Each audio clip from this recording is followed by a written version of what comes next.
Hi hello welcome to my channel. పనసకాయని సులువుగా ఎలా కట్ చేసుకోవాలి, తొనలు ఎలా సపరేట్ చేసుకోవాలి, అలాగే పనసకాయ వల్ల ఉపయోగాలు ఏమేమిటి, వీటితో ఏమేమి రెసిపీస్ చేసుకోవచ్చు అనేది తెలియాలి అంటే ఈ వీడియో మొత్తం కంప్లీట్గా చూసేయండి. పనసకాయ ఎప్పుడైనా కూడా తయారైంది అంటే వీటికి ఉన్న కళ్ళు ముళ్ళులాగా ఉన్నవి విచ్చుకుని ఉంటాయండి. దగ్గరికి కాకుండా విచ్చుకుని ఉన్నప్పుడు మాత్రమే ఈ కాయని కట్ చేసుకుంటే టేస్ట్ అనేది చాలా బాగుంటుంది. అలాగే పైన ఉన్న కొమ్మ భాగాన్ని కూడా ఇలా ఇంటాక్ట్గా ఉండేటట్టుగా చూసుకోండి. చేతులకి అలాగే కత్తికి కూడా కొద్దిగా నూనె రాసుకుని కట్ చేసుకోవాలి. ఇలా రాసుకోవడం వల్ల పనసకాయకి ఉన్న జిగురు అనేది అంటుకోకుండా ఉంటుంది, అలాగే బాగా వస్తుంది. చూస్తున్నారు కదా, ఇలా ఎప్పుడు నిలువుగానే కట్ చేసుకోవాలండి, అడ్డంగా మాత్రం కట్ చేయకండి. నిలువుగా కట్ చేస్తేనే మనకి బాగా వస్తాయి తొనలు అనేవి. చూస్తున్నారు కదా, ఇలా కాయ అంతా కూడా నిలువుగా కట్ చేసుకున్న తర్వాత వీటిని 2 బద్దలుగా చేసుకోవాలి. పనసకాయ వల్ల చాలా ఉపయోగాలు అయితే ఉన్నాయి. పనసకాయ ఆకుల దగ్గర నుండి గింజల వరకు కూడా మన ఆరోగ్యానికి చాలా మంచిది.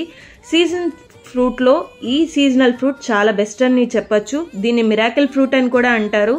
మరి ఈ ఫ్రూట్ వల్ల ఇన్ని ఉపయోగాలు ఉన్నప్పుడు సీజన్లో వచ్చినప్పుడు ఖచ్చితంగా తినండి. అప్పుడు హెల్త్కి కూడా మనకి చాలా మంచిది.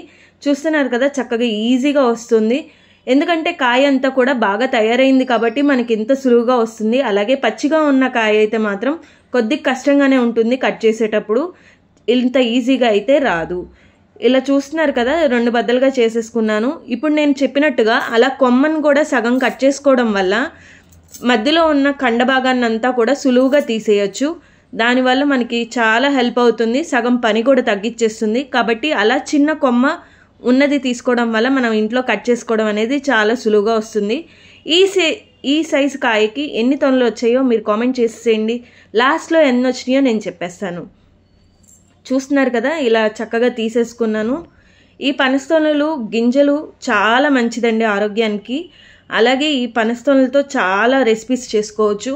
కేరళలో మరీ ముఖ్యంగా వీటిని చిప్స్లా కూడా చేసుకుంటారు. ఈ సీజన్లో వాళ్ళకి ఎక్కువగా దొరుకుతుంది కాబట్టి దీన్ని చిప్స్లా చేసుకుంటారు. చూస్తున్నారు కదా, అలా కొమ్మ పట్టుకొని లాగేస్తే సెంటర్లో ఉన్న కండంతా కూడా సులువుగా వచ్చేస్తుంది. కట్ చేయాల్సిన అవసరమే లేదు, చాలా ఈజీగా అయిపోతుంది పని అనేది. కాబట్టి ఈ టిప్ ఖచ్చితంగా మీరు కూడా ఫాలో అయిపోండి. ఇలా తీసేసుకున్న తర్వాత దీన్ని మళ్ళీ సెంటర్కి కట్ చేసుకోవాలండి. ఇలా కట్ చేసుకోవడం వల్ల మనకి సులువుగా తొనలు అనేవి వచ్చేస్తాయి, చాలా ఈజీగా తీసుకోవచ్చు. పనసతొనలు ఇవి గట్టి కాయ అండి. అలాగే బురద పనస అని కూడా ఉంటుంది, అది మెత్తగా ఉంటుంది కాయ అనేది. ఇది నార్మల్గా మనకి రెగ్యులర్గా మార్కెట్లో అమ్మేది ఈ పనసకాయ అమ్ముతారు. చాలా స్వీట్గా ఉంటుంది, అలాగే టేస్టీగా కూడా ఉంటుంది. వీటిని చిప్స్లా కూడా చేసుకోవచ్చు. అలాగే ఈ గింజలతో చిప్స్ చేసుకోవచ్చు, ఉడకపెట్టి ఫ్రైలా కూడా చేసుకోవచ్చు. ఆ రెసిపీస్ ప్రీవియస్గా నేను షేర్ చేశాను. మీరు కానీ చూడకపోతే ఆ రెసిపీస్ చెక్ చేసేయండి. అలాగే మీకు ఏమన్నా కొత్తవి డిఫరెంట్ రెసిపీస్ తెలిస్తే పనసకాయతో షేర్ చేసేయండి.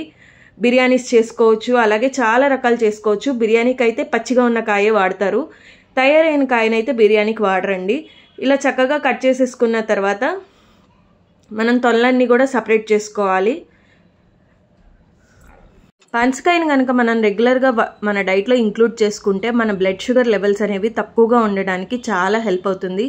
అలాగే షుగర్ పేషెంట్స్కి వాళ్ళ షుగర్ లెవెల్ అనేది కంట్రోల్లో ఉండడానికి కూడా చాలా హెల్ప్ అవుతుంది. మరి ముఖ్యంగా మనం ఫుడ్ తిన్న తర్వాత ఫుడ్లో ఉన్న షుగర్స్ అనేవి స్పైక్ అవ్వకుండా బ్లడ్లో చాలా హెల్ప్ చేస్తుంది. ఇందులో ఫైబర్ ఎక్కువగా ఉంటుంది, అలాగే ప్రోటీన్స్, న్యూట్రియంట్స్ అవన్నీ కూడా చాలా ఎక్కువగా ఉంటాయి. కాబట్టి ఇది మన డైట్లో అనేది చాలా బెస్ట్ ఆప్షన్ అని చెప్పచ్చు. చాలా ఈజీగా అవైలబుల్ అవుతుంది కాబట్టి ఖచ్చితంగా ఇది తినడానికి ప్రయత్నించండి. వీటి గింజల్లో చాలా ఎక్కువగా పోషకాలు ఉంటాయి. వీటిని చాలామంది పచ్చిగానే తింటూ ఉంటారు.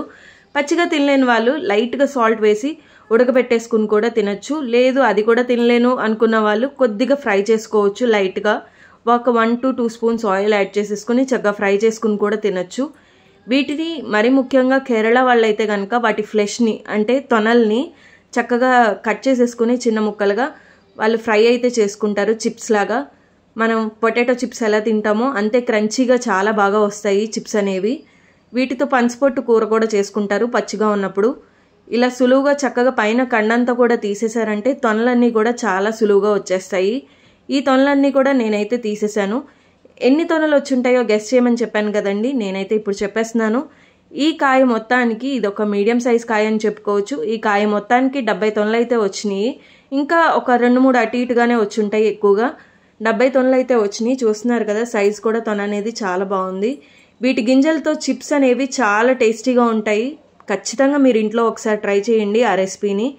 మీరైతే వీడియోస్ చూస్తున్నారు కానీ లైక్ చేయడం మర్చిపోతున్నారు, అలాగే సబ్స్క్రైబ్ చేసుకోవడం కూడా మర్చిపోతున్నారు. మరి ఇలాంటి వీడియోస్ అన్నీ మీరు చూడాలనుకుంటే ఖచ్చితంగా సబ్స్క్రైబ్ చేసుకోండి. మళ్ళీ ఏ వీడియో మిస్ అవ్వకుండా చక్కగా చూసేయచ్చు. చూస్తున్నారు కదా ఎంత చక్కగా ఉన్నాయో పనస్తొనలు. ఇంట్లోనే చక్కగా కట్ చేసేసుకోవచ్చు, చాలా ఈజీగా కట్ చేసుకోవచ్చు. అలాగే పనసకాయ తిన్న తర్వాత కొన్ని తినకూడని పదార్థాలు కూడా ఉన్నాయి. అందులో పాలు, పెరుగు అనేవి మరీ ముఖ్యంగా పనసకాయ తిన్న తర్వాత తినకూడదు. పనసకాయని రోజు ఎక్కువగా కూడా తీసుకోకూడదు, తగినంత మోతాదులో మాత్రమే తీసుకోవాలి. ఈ విషయాన్ని మాత్రం ఖచ్చితంగా గుర్తుంచుకోండి. ఈ వీడియో కానీ నచ్చితే వెంటనే నా ఛానల్ సబ్స్క్రైబ్ చేసుకోండి, లైక్ చేయండి, షేర్ చేయండి, కామెంట్ చేయండి. మీకు ఇంకేమన్నా రెసిపీస్ తెలిస్తే ఈ వీడియో కింద కామెంట్ చేసేయండి.